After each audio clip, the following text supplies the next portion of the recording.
सोरहो सिंगरवा देहनी से नुरवा, सोरहो सिंगरवा देहनी से नुरवा, झुमका झूलनिया दिहनी दिहनी पयजनिया, और कथी चाहिए सजनिया हो।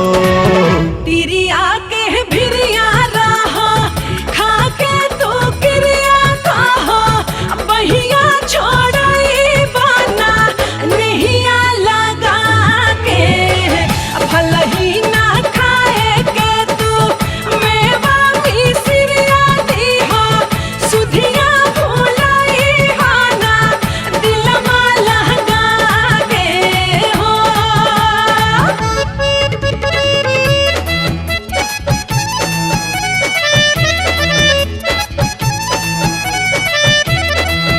जो सजनिया के संगे रे सजनवा नीक लागेला, मिलनवा ठीक लागेला, बड़ा नीक लागेला।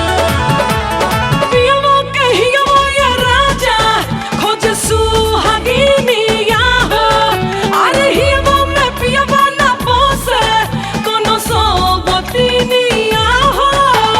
लागी जब घमवा ये हो रानी जोरे लागी चमवा, कहत लिया दी हम कीरी मामा हो।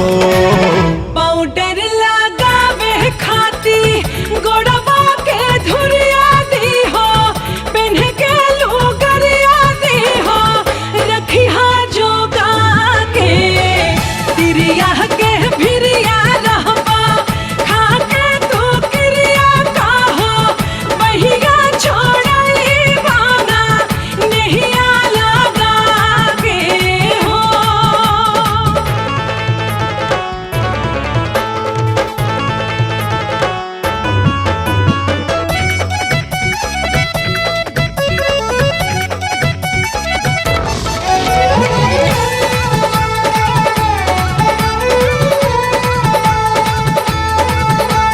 जौना तिरियवा के संगे रहना सजनावा हो, अरे काटे लकीर के जैसे सगरो गहनावा हो। टकोरा चपकोई एहो धनी सीना से सटाई, एहो धन रस छलकाइब हो।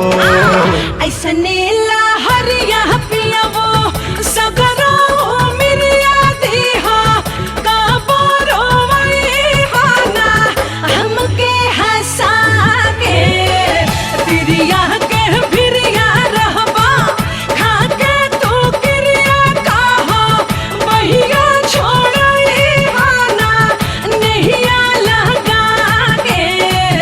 किरिया खिया बेलू का तिरियानु हो रहे, भिरियानु हो रखब दिल में बसा के हो।